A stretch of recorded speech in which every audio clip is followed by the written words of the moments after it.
dama ciy ñëw man maay autosaisir ci loolu laa ñëw ak yow man maay autosaisir daal leen di yóbbu daal di wax sécurité urbaine na ma leen convoquer ñoom ñaar ñëpp bu ñu ma leen indi convocation yaa ngi nii sax man maa ko bind yóbbul leen ko. ci loolu rek la ñuy enchaîner très rapidement ak ndeesu ci conseil des ministres ba nga xamante ni ki démb la amoon ci yenoo ak mercredi bi waaye nga gis décision yi nga xamante jël nañu ko ba ca gën a ràññeeku nag mooy 9 entités yi nga xamante ni jël nañ décision que ni 9 entités yooyu dinañ leen a jéem a dissoudre daal di jël la nga xamante moom moo fa nekk ci ay fonction jéem ko dugal ci yenn ci ministère ak yenn ci fonction publique yi nga xamante ne dinañ gën a ma yaxanal gafag ak réew mi Ndeye. oui c'est très important Lamine comme ni nga ko waxee rek noonu la daal di amee conseil des ministres nekk ndaje yi nga xamante ni bokk na ci gën a am solo yi ñuy ndaje fii ci biir réew mi te ñu koy defal dañ koy amal chaque altine talaata chaque àllarba la ñu koy amal donc nag président bi moo koy rek daal di jiite ànd ci premier ministre yi waaye premier ministre bi ak ñi nga xamante ni rek mooy ministre yi nga xamante ni ñoom tamit dañ leen tey gunge donc Lamine conseil des ministres tey bi nag dama koy inversé daanaka président mooy njëkk a wax président wax na ci 4 points yoo xamante ni amaana dinañ ci daal di ñëw yu am solo waaye nag dama koy inversé indi kaddu yi nga xamante ni premier ministre daal dina ko yëkkati ba pare dooga indi bu président de la république premier ministre fam dooree ay waxam rek da caa daal di bokk li nga xamante ni mooy secteur parapublic bi nga xam ne Jérôme mi ngi koy wax léegi te ci kanam amaana dinañ ko gën a faram-fàccee mu di nañu ko daal di moderniser waaye it daal di addu jëm ci li nga xamante ni mooy ñu daal di réduire le train de vie de l'État maanaam li nga xamante ni rek mooy dépense yi mën a ñàkk Lamine ñu ñàkkal ko ya nga xam ne rek mënta ñàkk ñu bañ koo ñàkkal waaye it daal di wax ni rek ñu daal di rationaliser li nga xamante ni mooy dépense publique bi maanaam ñu yaxanalaat rek jëm ci li nga xamante ni rek mooy ñeel gouvernement bi dépense yi nga xamante ni ñu ngi koy faral di def woo it moom Ousmane Sonko li waral li nga xamante ni mooy 19 entités yooyee fi ñu tollu tembe ñu supprimer leen war a tegaat li nga xamante ni mooy 10 entités maanaam ñu repositionner leen maanaam 19 la ñuy dindi defaraat 10 et je me suis dit que ni loolu lu ñu rafetlu la parce que ku dàq 19 indi 10 dàq nga xaalis boo xamante ni da nga koy dugalaat ci sa réew voilà li waral lu ni mel jàppal ni Ousmane Sonko ci boppam moo tegoon ab benn groupe de travail boo xamante ni Lamine ci liñ doon liggéey mooy plan de rationalisation maanaam benn groupe la boo xamante ni Ousmane Sonko moo leen taboon ngir ñu liggéey ci lan ci ñu liggéey ci nan la ñuy def ngir yaxanal sunu alal ci biir yaxanal boobu ci biir li nga xam ne mooy groupe boobee Ousmane Sonko am xel mi am xalaat bi ni groupe bi nanu ko teg ñu xool ci yenn secteur la ñuy xool ngir wàññi ko wala ci yenn secteur la ñuy fusionné maanaam boole leen ngir mun a yaxanal xaalis boo xamante ni dañ koy dugalaat ci réew mi gannaaw ba loolu sottee nag Lamine lanu daal di xam ne daal ni 19 entités dinañ leen supprimer waaye lu toll ci 10 entités dinañ leen repositionner donc Lamine Ousmane Sonko yamul ci loolu mu ni li nga xamante ni mooy crédit budgétaire bi dinañ xool nan lañ koy gën a utiliser nga xamante ni tey li ci warul woon wala la ci daan ëpp ñu di ko bàyyi muy jàll dinañ def le tout ba mën a jox la nga xamante ni dina la doy te yàq du ca am ngir ñu mën a rationaliser li nga xamante ni mooy suñuy dépense waaye tamit Ousmane Sonko wax na ni li nga xamante ni mooy salaire yi daanaka il va falloir que ñu maîtriser ko maanaam ñu am li nga xamante ni mooy peut-être nombre bi nga xamante ni tey ñoom ñooy liggéey parce que gisoon nga fi ci jamonoy Macky Sall ba nu wàccee ñu ne ay nit yoo xamante ni dañ leen doon fay te existé wul ay nit yoo xamante ni benn Lamine nga ne Lamine Dieye Lamine Ba Lamine Faye Lamine leneen Lamine benn aluka benn Lamine moo am Ousmane Sonko ne loolu aussi dañ ciy def taxaw seetlu ak benn poste yoo xamante ni dafay am ay 3 salariés effectivement Ousmane Sonko ne loolu daf ci def ab taxaw seetlu Lamine Ousmane Sonko ñëwaat ci nouvelle politique agricole ñëpp xam nañu ni réew mënut a dox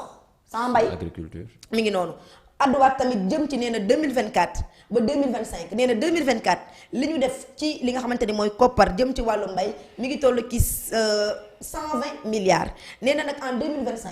maanaam koppar gi dafa gën a yokk li tax koppar gi gën a yokk parce que jóge na ci 120 milliards dem ci 130 milliards mooy li nga xamante ni mooy innovation daf caa am nee na ay réforme aussi daf caa am waaye tamit li nga xamante ni mooy entrant yi nañ ko doon distribuer ak ren nañ ko distribuer bokkul moo tax tey ñu am mbay moo xamante ni ba nu ko daal di jekkee am nañu mbay mu baax lañ ca war a def nañ ko ca nee na loolu moo waral tey koppar gi yokk parce que amoon na ay cluna yoo xamante ni ñu ngi naan la ñu utiliser woon en 2024 bokkul en 2025 alors que ni méthode yooyu ñu utiliser woon en 2024 bokkul ak méthode yi nga xamante ne dañu ko utiliser en 2025 Lamine ma ñëwal la ci secteur parapublic Jérôme mi ngi koy définir mu nekk 3 catégories ay 3 catégories la yoo xamante ni maanaam ab société lay doon par exemple mun naa la jox ONAS wala ma jox la Sonatel wala ma jox la société boo xamante ne ni société anonymat maanaam société anonyme boo xamante ni nit ki moo ko moom mais état da ciy participer maanaam yow tey ji nga am sa société bi état moo koy financé mais am nga sa cëggal guyu bopp léegi nag ki noo nee la Ousmane Sonko nee comme kay danoo am ay entité yoo xamante ne mi ngi toll ci fukk ak juróom-ñeent ci réew mii yoo xam ne ba nu ko xoolee ba ca biir mënees nañu ko tas waaye duñu ko tas ba leen ñu dem ñibbi mais dañuy daal di repositionné waat yeneen 10 amaana ci 19 yi mënees nañ ko boole ba mu mat 10 te kenn ku ci nekk amaana yaa ngay liggéey beneen bi ci des mu ne ci secteur parapublic bi ba tey am na ay clientèle politique maanaam ay nit yoo xamante ni du l'homme qu'il faut à la place qu'il faut moo leen fa yóbbu waaye nag relation amaana moo leen fa yóbbu ñenn ñi am ci yoo xamante ne ay doublon maanaam mënees nga jàpp ni yow li ngay liggéey en tant que présentateur ñu amaat 10 personnes yoo xamante ne dañuy présenter te ñetti émission moo fi am balaa caag comme kay benn émission wala ñetti émission moo ci am 10 ya postulé wu mënees nañ leen a supprimer maanaam yaa ngi leen di supprimer la nga leen di fay yaa ngi koy rationaliser mën ko dugal ci beneen secteur waaye émission ba ma ngay am ba tey ñetti nit yooyu mënees nañ ko doxal da ngay gis ci benn bus boo xamante ne 7 personnes 10 personnes ñoo ciy inscrire alors que ni mënees nañ ko def réduire que 3 personnes di ko inscrire ci di ci dawal di ko awante lañ nga leen di fay yaa ngi koy jël moo xam da nga koy dugal ci sa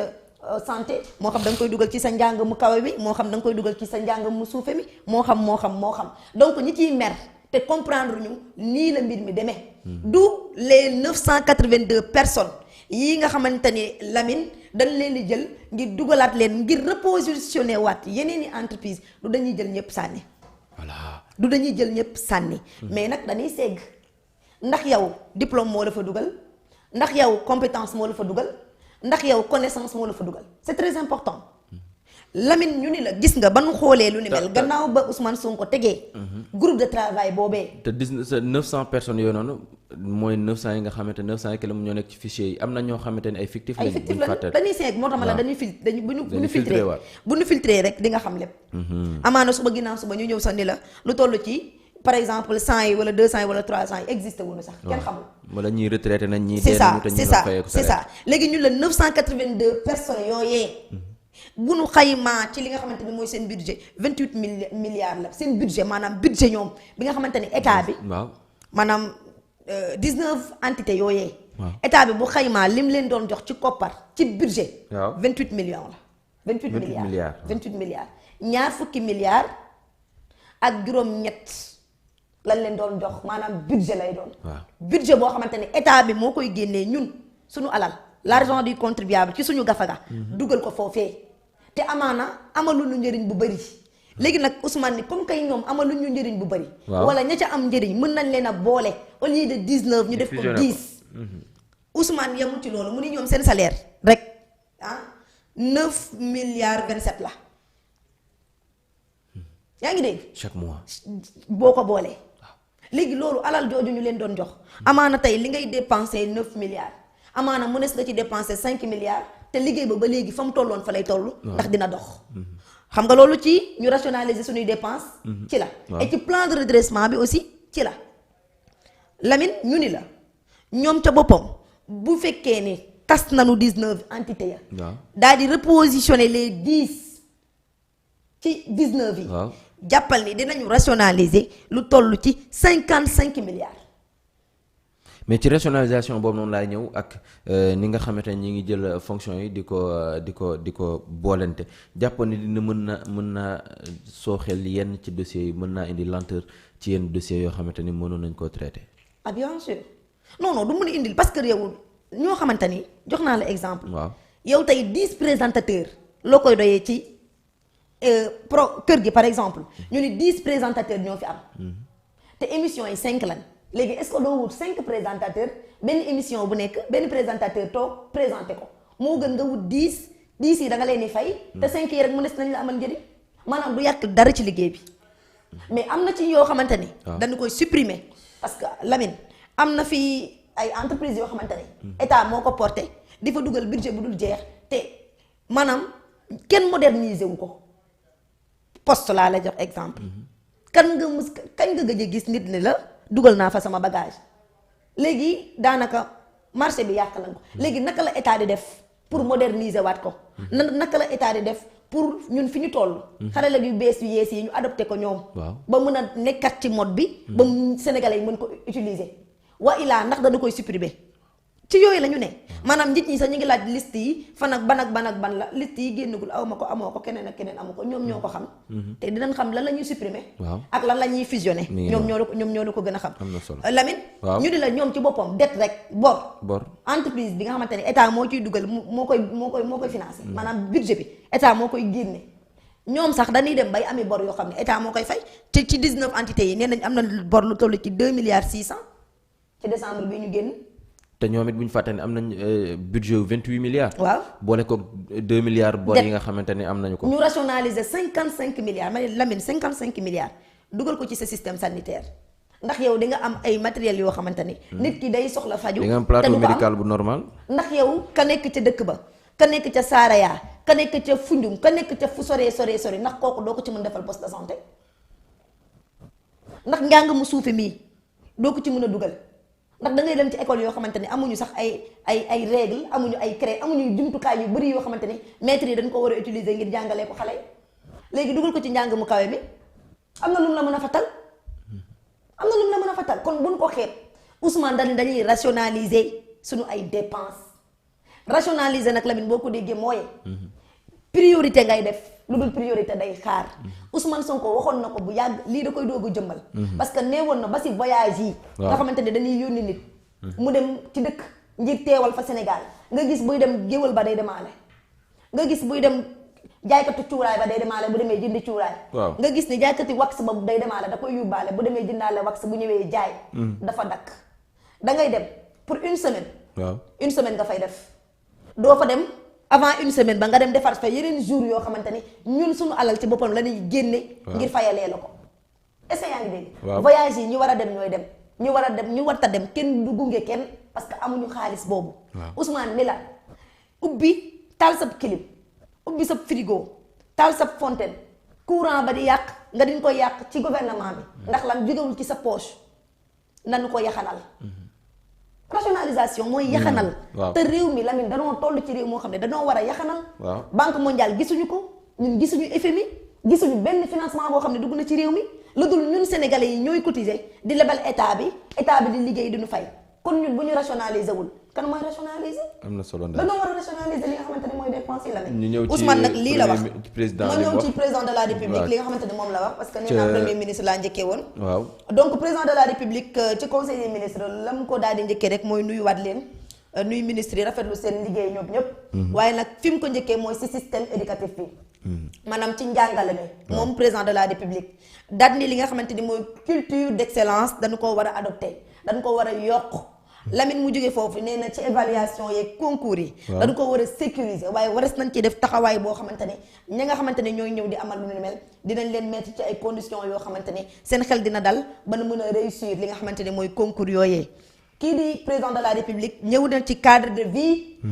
dans les établissements maanaam salte gi nga xamante ne ñu ngi koy nemmeeku ci yenn établissement yi nee na nanu koy setal nanu koy bale nanu koy defaraat ngir ñi nga xamante ne ñoo fay nekk di jàng ñu mën a jàng ci bërëb boo xamante ni du am salte waaye seen xel dina dal waaye li nga xamante ne mooy crédibilité Lamine nanu ko jéem a insérer ci li nga xamante ne mooy njàng mu suufe mi daal di woo nag ki nga xam ne moo nekk ministre boobee yor wàllum éducation daal di ko invité waat bu baax a baax ñu gën a yokk liggéey bi waaye tamit ñu gën a dimbali xale yi ndaw yi ba mu jógee foofu moom président de la république àdduna daal di jëm ci jigéen ñi ndax nee na tamit ñi ngi waajal 8 mars mu nekk journée boo xamante ne dañu ko jël daal di ko jagleel jigéen ñi nee na nag moom dinañ teg programme boo xamante ni fii ak fin d'année 2026 jigéen ñi daañu gën a gis seen bopp ci réew mi jigéen ñi daañu gën a stable jëm ci li nga xamante ni mooy ci réew mi rawatina jigéen ñi nga xamante ni ñoo nekk ci monde rural bi Lamine président de la république ba mu jógee foofu aussi daal dina rek addu jëm ci li nga xam ne mooy élevage maanaam càmm gi moom président de la république nee na ñi nga xamante ne dañuy dem ci centre yi ngir ñu former leen jëm ci wàllum càmm gi ñoom ñooñee nanu leen gën a ñaax nañ leen gën a daal di teg ci anam yoo xamante ne la ñuy wut ñëw di ko wut si dinañ ko ca daal di am waaye tamit li nga xamante ni Lamine mooy lekk gu bees nga xamante ni ñu ngi koy jox jur yi nee na yi nga xamante ni dañu koo daal di moderniser nee na loolu aussi wares nañ koo rek daal di fësal wares nañ koo daal di wane ci secteur bi ci secteur ci sous secteur yi bu ko defee ñi nga xamante ni rek ñoo yor càmm gi ñu mën a évoluer ci li nga xamante ni mooy càmm gi parce que wax dëgg yàlla réew tamit mënta dem sans càmm ndax ñëpp xam nañu ni bu tabaski jotee leneen ak leneen nit ñi dañuy soxla li nga xamante ni rek mooy akum xar te ñu ci bëree bëri dañ ko daan jëlee ci biir réewu njàmbur di ko indi ci suñu réew président nee na tey mënees nañ ci def liggéey boo xamante ni amaana dun ni bu dara jotee dañuy jéggaani waaye la ñuy jéggaani dina fekk ni suñu réew am na ko la ñuy wutiwaat du bari moom président de la république àdduna jëm ci loolu waaye te président de la république Lamine fa mu jeexalee li nga xamante ni rek mooy ay waxam muy ci 4e point bi da caa daal di bokk ni li nga xamante ne mooy Jeux olympiques yi nga xamante ne ñu ngi ko dëgmal président de la république nee na le 1er mars bi 2026 bi demoon na ci li nga xamante ni mooy ci chantier yi demoon na ca liggéey ba ngir xool wàllum infrastructure yi fan la toll diggante Diamniadio ba Saly waaye it nee na tali yi nga xamante ni sunu gan yi dañ caa war a jaar war a nekk tali yoo xamante ni yu confortable yoo xamante ni bu ci nit ki di jaar du sentir ni kat fii manqué na akub liggéey président de la république nee na nanu dalal gan yi président de la république nee na nanu yeesalaat mbedd yi maanaam nanu balewaat mbedd yi président de la république nee na li nga xamante ni mooy tey alal ju bari ji ñu génne woon moo xam ñu def ko ci stade yi moo xam ñu yeesalaat ci yenn stade yi nee na moom ci boppam loolu moom ci boppam moo ciy chargé wu personnellement moom président de la république te nee na demoon na pour une deuxième ci visite yi nga xamante ne mooy visite chantier yooyu comme kay nag danoo war a am ay gan président de la république nee na bu ñëwee nañ leen yaatal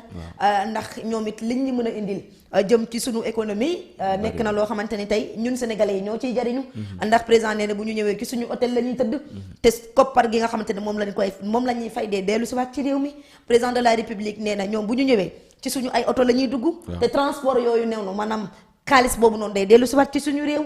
président de la république nee na ñoom bu ñu ñëwee ci suñu lekk la ñuy lekk xaalis bi nga xamante ne moom la ñuy jëndee lekk gi day dellu si waat ci suñu réew kon nag wares nañ leen a teertu leen teeru goo xamante ni ñoom duñ fi gëjati wala bu ñuy organiser ti kat seen xel dina dem ci Sénégal ci anam ba nu ko defee ci lieu ya ñu ko defee ak ci accueil bi nga xamante ni moom la ñu ko daal di defee donc loolu moom dama ci daal di profité rek daal ni yaakaar naa ne la xew ca Iran ak Israël doy na ni misaal Iran ñoo daa ko xeex ci seen biir Israël ñoo daa ko xeex ci seen biir États-Unis ñoo daa ko xeex ci seen biir waaye ba guerre ba tegoo ñoom ñëpp dañoo teg lenga yi daal di ñëw nag affronté nga xamante ne mooy seen ennemi comme que ñun Sénégal dañoo nar a am ay gan yoo xamante ne dañuy jóge fu ne ci àdduna bi ngir ñëw fii ngelawaay bu ñëwee nañu nëbb suñu jikko ngelawaay bu ñëwee bu ñu wane ne dañoo bañ suñu premier ministre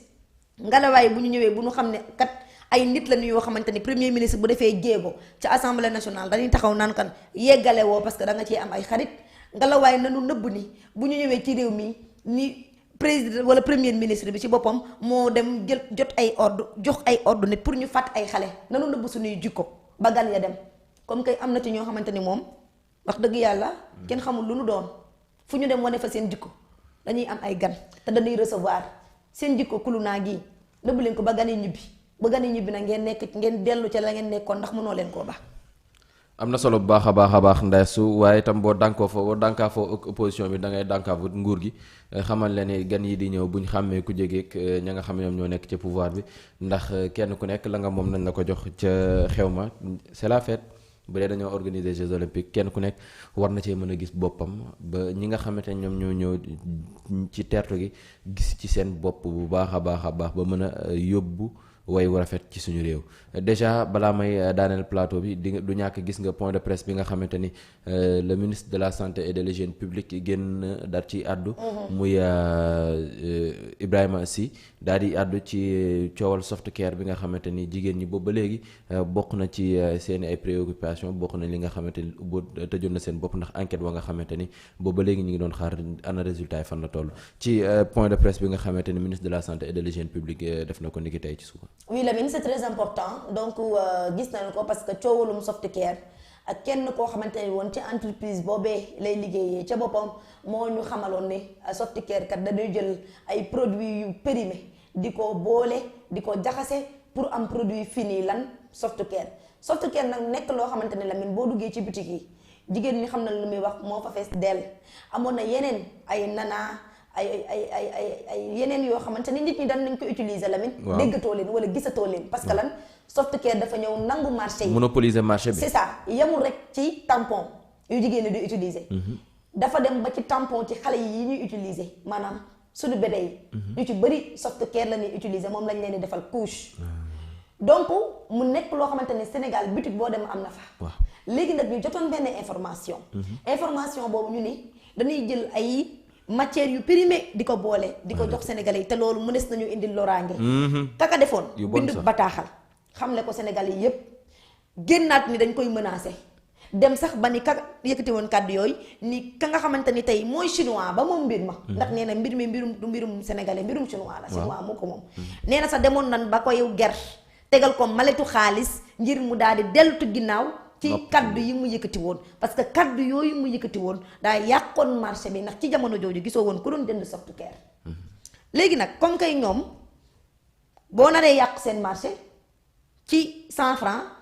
dañuy préférer jox la fukki dërëm ngir dem di récupérer 100 francs yañ daan récupérer. ci dignitéem ci nekkum sénégalais ci ngoram mu lànk ni leen lii duma ko jël.